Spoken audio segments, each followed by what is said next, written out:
Okay, I think I'm doing this right.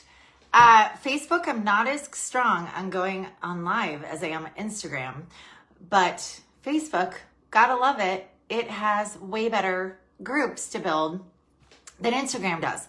So hopefully this is going well. Or it'll post the group and you'll see it anyway. Okay, yay! Hi! So I am Barbara. I have been in the sandwich generation for 10 plus years with my mom. And I have been getting so many requests because of all the things I've been doing, which I'll go into as well, for just help. And there's so many people that need help.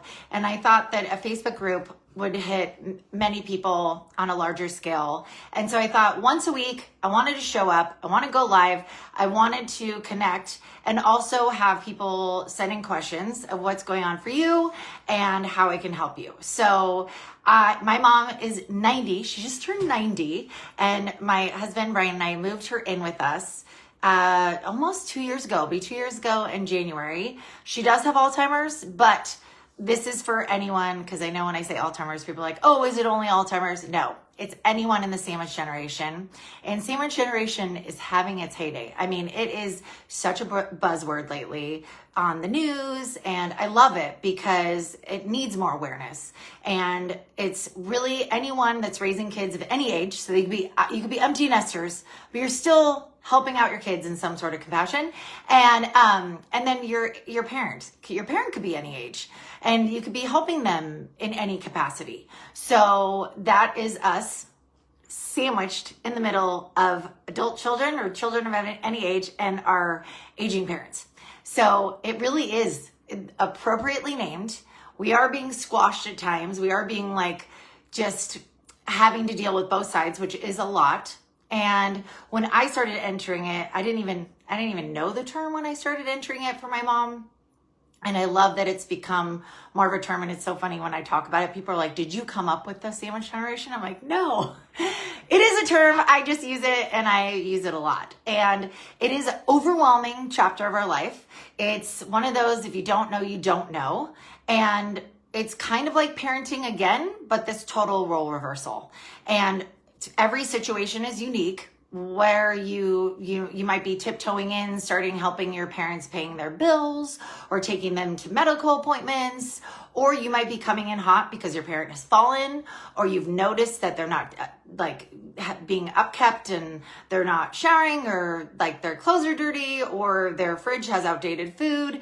It's all the different unique situations that you could be entering and be having that moment where you realize you are in the sandwich generation. And so how mine started is we lost my dad when I was 20. My mom's been single, and she was just getting more and more nervous about living alone. So she was wanting to move to a retirement home. And then we were realizing she wasn't being as great about getting her bills done. And so we started stepping in like that. And then it's just this slow kind of trickle, or sometimes I liken it to an iceberg. If someone has fallen, or if you've seen anything big, it's like a tip of an iceberg. So if you're only seeing this and it's something big, it's something else has been going on for a long time. And so my mom, we helped downsize her. We moved her into a retirement home. And then, downsizing your parent is a lot. A lifetime of stuff. Oh my gosh. So I'll be covering downsizing your parent on another one. But today I just wanted to do an introduction of why I started this group and what I want to do on a weekly basis. And I really want to be the sandwich facilitator. I really want this to be a place where you can put in questions, or for me, or for even the group of hey, is anyone else going through this? Has anyone else know of anything? And then if I, see it and I can pop in some awesome advice, I will do it. But I really do think there needs to be a space. I've heard of so many people, which breaks my heart, that they're just really, really struggling. And I don't want people to struggle because it is overwhelming. And I wish that I had someone like me to be a guiding light, to be coming from a positive angle, because there is a lot of, it's this whole unknown of what you're going to walk into. My mom has been living here for almost 2 years. I tell you every day, I don't know what I'm going to get. I don't know, especially when there's cognitive challenges or whatever. I mean, but your parent could fall and it's a whole new bag for you. So it is a lot, and you do need the space. The huge part, I wrote a book, and I'll go into that as well, but the huge positive feedback about my book is that a lot of it is about putting your own oxygen mask on and taking care of yourself and touching base with yourself, giving yourself grace. I come off positive, but believe me, I get overwhelmed, I get frustrated, and so that is perfectly normal. And I want there to be space where you don't feel judgment, where you feel like you can just put it out there and you are in a safe, loving space of a bunch of people in your generation, in the sandwich generation. And now they call the baby boomers like this silver tsunami coming in, where a lot of them are, hitting that place of they're retiring or they're having to downsize or they're really gonna need some care. And so I think it's 1 in 4 of us 45 plus that are having to care for our aging parent in some sort of fashion. So 1 in 4, that's huge. So out of all your friends, there's going to highly likely you are not the only one. So definitely talk to your friends. And I just find that our parents' generation, this baby boomer generation, was so private that I am wanting, they didn't want to share a lot of things, and, they didn't want to share their finances, and that's great. And they were so polite and amazing generation, and there's so many wins to it. But I think for us, I hope that we can change it and not be so private about this.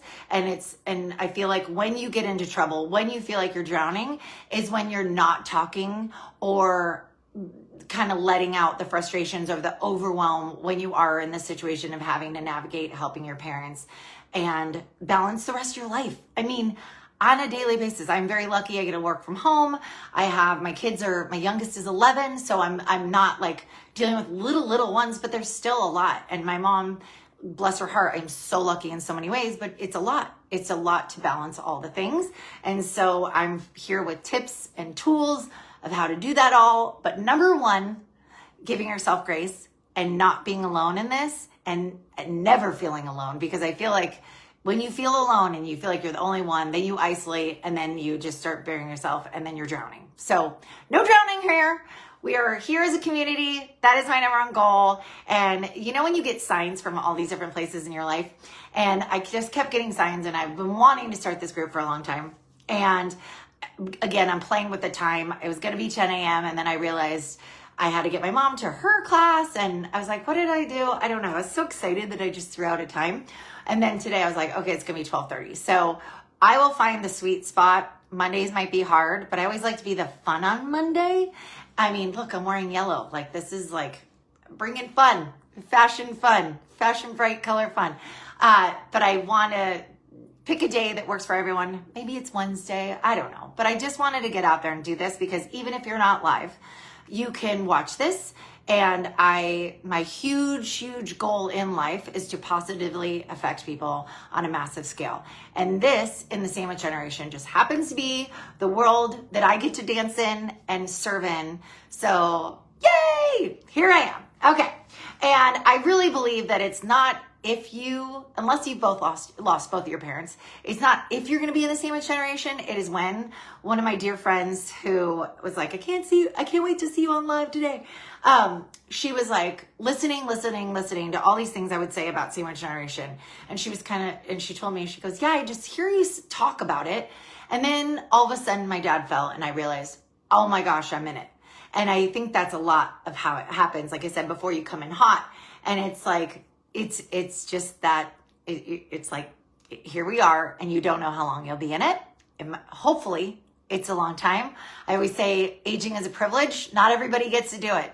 My dad didn't get to live past 68. So I am so grateful that we celebrated my mom's 90th, and she's thriving, and I make sure I am thriving as much as possible as well. So what I do is I wrote a book, because when I started sharing on social media, it was really cool. I love social media for this strong platform and impactful platform that it can be, is that I started sharing about my mom, and especially when we started downsizing her or anything, and like my lunch dates with her, how I could connect with her, and people just loved it. I mean, A, my mom's adorable, and B, I think it was very relatable to people, and they're like, oh, I never talk about my parents. I mean, we post about our kids all day long, right?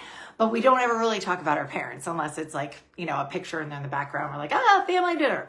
So they really loved it. And then people started kind of reaching out with some questions. And then a lot of my friends were like, you know what? You should do this. Like, this is needed. And I was just getting such positive feedback. So I started putting together everything I wish I had when I started entering the sandwich generation. And so I did write a book, and it's right here. And my mom's on the cover. And it's awesome. So it's called When Roles Reverse, because that's exactly what's happening, is we're reversing roles with our parents. And how I did it and structured it is literally every chapter in your life that in the sandwich generation that you'd be going through. So the first two things to put into place. One of the biggest pain points is how to get the conversation started with your parent about helping them in any sort of capacity. I mean, think about it. Think about you as a parent. How challenging it would be or will be when our kids start to need help us. Like that, you kind of lose, you feel less than, you feel like you might not feel like you're a parent anymore to your kid. It's a whole thing that's going on for them. And so I always try to come at it from that perspective. And so I came up with a free download. It's also in the book as well, but of how to start that conversation with your parents, because some parents are more aware and they're like, you know what, I shouldn't drive anymore. Some think they should be driving and they shouldn't. And that's just driving. Some haven't even thought about what their long-term plan is for where they're going to live, what their care is going to be like, that they didn't know who's going to handle paying their bills or taking them to medical appointments when they couldn't. And so it's a really good thing to, even if your parents are 65 plus, and you see no signs, very rarely do any of us do anything like super proactively. But if your parent is 65 and over, you definitely need to get a power of attorney in place, a financial power of attorney. And depending on what state you're in, they call it different things, but a medical directive or a power of attorney medical wise. Those will save you so much time, energy, and pain.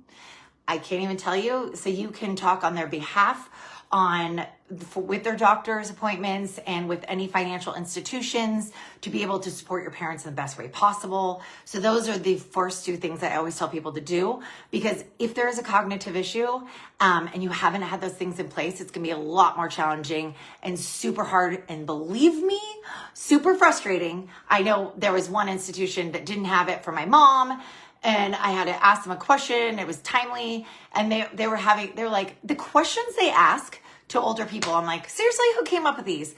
They're asking my mom's social security number. My mom can't tell you her social security number. So I kid you not.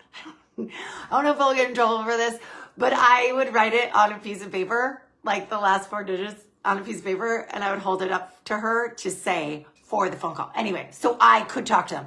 It was annoying. It was painful. I'm painting a picture that please, oh please, oh please, no matter the age of your parents, if you do not have the power of attorney in place financially and the medical directives, so you know what their wishes are and how to support them best and also be able to be part of their care, do that. Please, oh please, oh please, immediately. And the best news is it does not have to be the same person. So in a family, siblings, if one is they will adhere to the medical directive, they will follow their parents' wishes, have that person be the medical point of person. And if you have a CFO or someone that's really good with money and doesn't mind paying bills and is just really diligent about that, obviously they'd be the best power of attorney. And it's not an insult. It's just whoever best suited to do that. And I'm just so grateful we got that in place. Things can change. Siblings are a lot. And when your siblings get married, a lot of things can change. And these are also, you can update them as well. You can change. I just think it is the number one thing to do is to get those things in place. So you start from a place of being proactive and that you can actually start stepping in and actually being a huge help to your parents. And then getting that conversation started. Yeah, I always think it's kind of like when we talk to our kids about something. I think a lot of things that we do with our kids are applicable to our spouses, to our parents. And so if you're going to have a conversation with anyone, even your boss, that you are kind of nervous about, I always want to connect. I want to connect with them.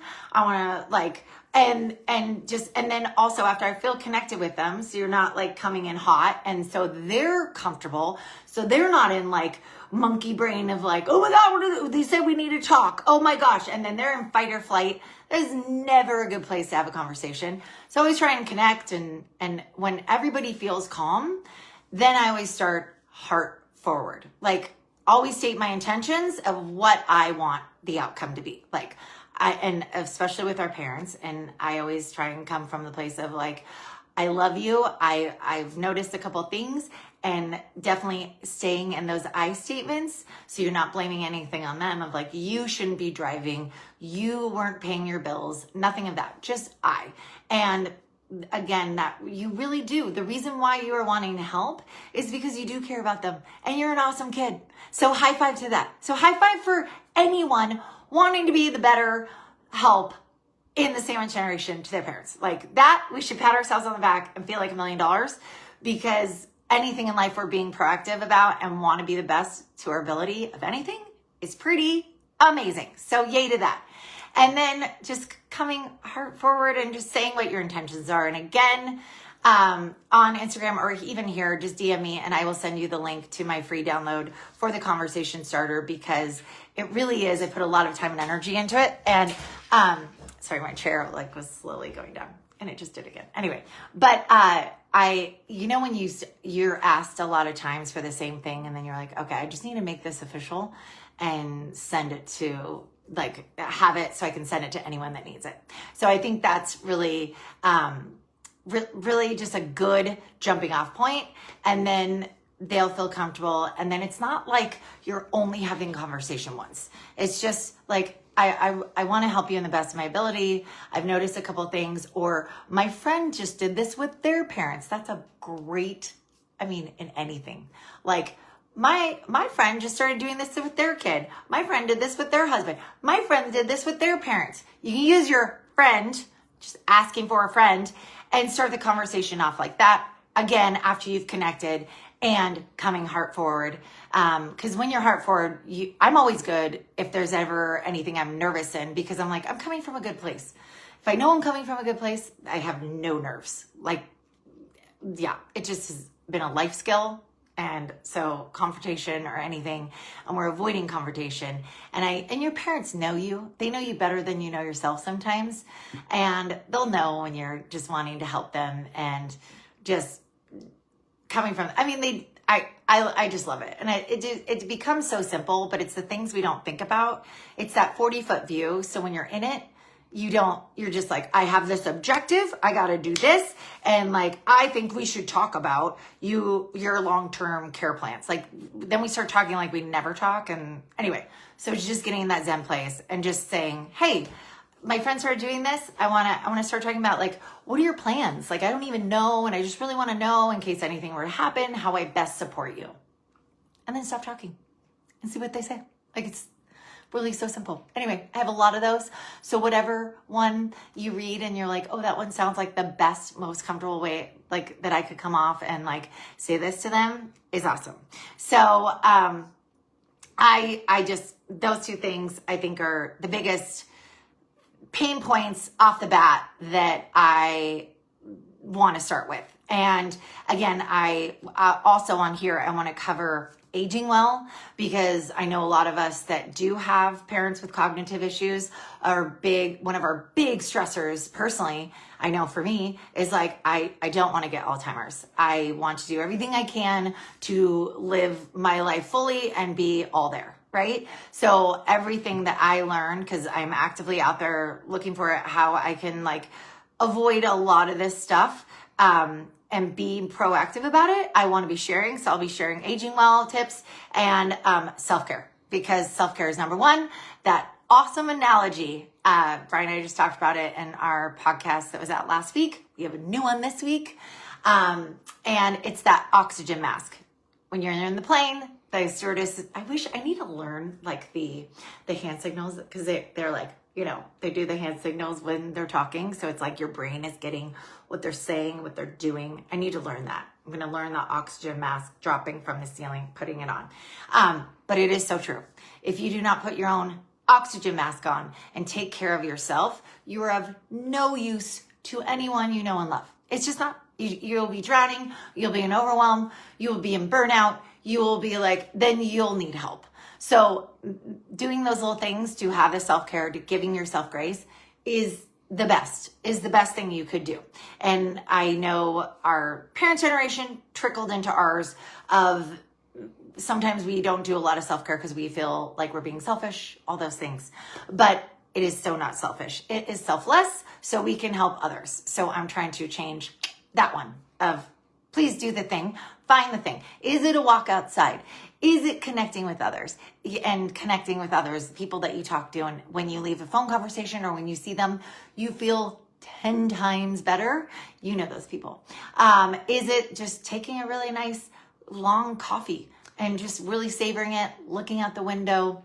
What is it? What is your joy zone that will fill your cup and fill your soul, and then so you can be a better service to others? Is it going to bed earlier, working out, all those things? So we'll be touching on a lot of those and seeing. I love hearing what different people do, because sometimes you need to tweak yours, and it's neat to hear what works for someone else. You might be really inspired of what works for someone else. I know the minute I get outside, I did a whole story last week when I was losing it with my mom, because she was feeding my dog again, because she can't remember to not feed the dog. And so I'm like, who's crazier, her or me? Probably me. But it's hard to remove the dog every time she's eating. And then it upsets me because then she's not eating the stuff that she's supposed to be eating, because a lot of older people only want to be eating the sugar. And I'm trying to take good care of her and have her drink the water and eat the protein. Anyway, and she fed the dog again. I was like, "Dah!" And I just had to go outside. And then I posted about it because I was like, this is real. Like, this is me in I'm up here and I'm trying to come back to my happy state. So that is so, so, so important. And I did touch on that Brian and I started a podcast. It is called Middle Age Management. It has been so fun. And the reason why we started this podcast is because middle age is a thing. There's so much going on with us. And I think it's kind of like we've been so focused on so many other things that finally we're like, oh, what do I want? What sounds fun? And I'm kind of looking down the line and like, okay, it's kind of a ticking clock sometimes or whatever. But we had that, and then we moved my mom in. And so there was too many things that were going on, at least in our household and within our marriage, that were too funny, too crazy, and too relatable to not share. And Brian, being in the entertainment industry that he is he's like, you can't script this. And so he started actually writing about it. And I was like, one day we were having coffee and we were like, let's just record this. And so it's been really fun for him and I to do that. And it helps us out. We end up laughing about it. I've cried in multiple episodes because that is needed as much. And people are just like, oh my God, I feel like I'm sitting down with you guys. So it makes my heart so happy. And we're pretty vulnerable. Like, there's not much we hold back. So I hope that someone sees themselves, because even if your scenario is not identical, I feel like a lot of the things are pretty relatable. So that is out. We release those every Monday as well on Apple Podcasts. I think anywhere you can listen to podcasts. Brian does the tech side, and then on YouTube. So YouTube, you can watch us in this room. This is Brian's office. And my office, I had cleaners here, so I couldn't be out there. But anyway, and so it's just been really fun. And again, I am on a mission to just positively affect everyone in the sandwich generation. So this will not be the last time I show up, and I will keep you posted. It's so challenging because usually I post every day on Instagram. And so I am more active there, and I link it to my Facebook, but I'm trying to figure out how I'm not the best tech person, but how to get this to where everyone knows. And I wasn't great today about letting, I'm like, see you at 12:30, but I didn't send a reminder. And believe me, how my head works, I set timers on my phone. Do you do this? I set timers on my phone and alarms all day long, or I would, even if there's, I just have to have alerts, timers, all the things. And like, I feel like Pavlov's dog, and a timer goes off and I'm like, what am I supposed to be doing? So I even had one for this. So I will be better about publicizing when this goes out, but at least this will live on here and someone can watch it when they feel like, and I'm going to try and keep them shorter. So I'm going to get off, but I will do a little teaser about this, that it's on here. I imagine it's just posts. I'm figuring out, again, I'm such a more savvy on Instagram, so I apologize. But on that note, welcome to the Sandwich Generation. I'm so excited to have this finally be here. So excited to support in any way. And again, this is for everybody. And so please, if there's a question or anything you need, post it in here. And I want everyone to be interactive. This is not just me coming to you guys, but and anything else you want me to cover, I am here for it. And I hope you know how awesome you are, how appreciated you are, and how needed you are, especially with your family on both ends and by myself. So thank you, thank you, thank you, and go rock the rest of your day.